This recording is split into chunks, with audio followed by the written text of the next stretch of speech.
छोड़ देता है, लेकिन क्यू और मांगती है और पंचेस मारना शुरू कर देती है। उसके पंचेस वोंग को और ज्यादा हर्ट नहीं करते, पर वोंग गुस्से में आकर उसे रोकना चाहता है। क्यू अपनी पूरी ताकत से उसको किक मारकर कहती है, थोड़ा सीरियस हो जाना। जब क्यू वोंग की तरफ बढ़ता है, स्टोन वोंग को बताता है कि उस लड़की के सामने उसका कोई चांस नहीं है। वो कहता है कि बेहतर ये हुआ कि वो अपने फाइनल बैडेस्ट वर्ड कहे और मर जाए। अगले पल क्यू अपनी पूरी ताकत से वोंग को किक मारकर उसे पिलर से टकरा देती है। वोंग चक्कर खाने लगता है और वो डिसाइड करता है कि अब अपनी पूरी ताकत दिखाएगा। वो क्यू को बताना चाहता है कि वो असली जेंडर इक्वलिटी में यकीन रखता है। वो उस पर पूरी ताकत से पंच करता है, लेकिन क्यू और ज्यादा मजा लेने लगती है। वो और तेज होकर वोंग पर हमला करती है और कहती कि और ज्यादा जबरदस्ती करो। वोंग भी उसकी बात को मान लेता है और जोर जोर से उसको मारना शुरू कर देता है, पर क्यू लगातार कहते कि और जोर से। डैडी और स्टोन उसकी मेंटल हालत को लेकर बहुत ही परेशान हो जाते हैं। फिर क्यू फिर से वोंग पर अटैक करती है। अब उसके अंदर छुपी हुई दर्द एनर्जी सरफेस पर आने लगती है। स्टोन उसे रोकता है, कहता है कि अपनी पावर को यूज ना करे, पर क्यू उसकी बात नहीं सुनती। वो वोंग की तरफ बढ़ती है। उसके हाथ पंजे बन चुके होते हैं। वो कहती कि वोंग की ताकत को छीनकर और मजबूत बनेगी, ताकि और स्टोन अपनी ऑर्गेनाइजेशन से आजाद हो सके। फिर वो जंगली हो जाती है। श्राप क्लास से वोंग की स्किन चीरकर अटैक करती है। जब वोंग अपनी बैलेंस को वापस पा लेता है, क्यू पीछे से उस पर झपट पड़ती है और उसका खून चाटने लगती है। वांग क्यू को धक्का देता है, फिर से एक मेंटल पोल बुलाता है अपनी लड़ाई के लिए, लेकिन क्यू उसके खून पीने के बाद और ज्यादा मजबूत हो गई और वो वांग को वॉल से टकरा देती है। वांग समझ जाता है कि अब वो डिसएडवांटेज में है। वो अपना पूरा ध्यान लड़ाई पर लगा देता है। जैसे ही वो उठता है, क्यू फिर से उस पर दौड़ती है। तेज पंजे से उसका गले को काटने वाली होती है। वांग इंतजार करता है ताकि वो उसके अटैक को काउंटर कर सके,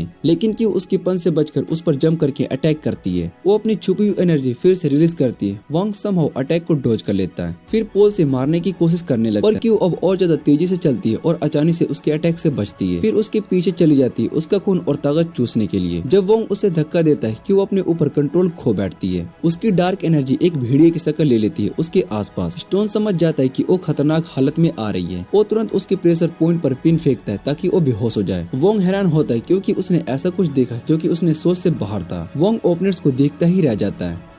स्टोन क्यू के दूसरे प्रेशर पॉइंट को पिन करता है ताकि उसकी ज्यादा एनर्जी उसके जिस्म को नुकसान ना पहुंचाए। वांग सोचता है कि अगर उसे क्यू और स्टोन दोनों से लड़ना पड़े तो वो हार जाएगा, इसलिए वो इस मौके का फायदा उठाकर भागने का प्लान बनाता है। लेकिन स्टोन उसे छुपते हुए देख लेता है और हवा की एक ताकतवर ब्लास्ट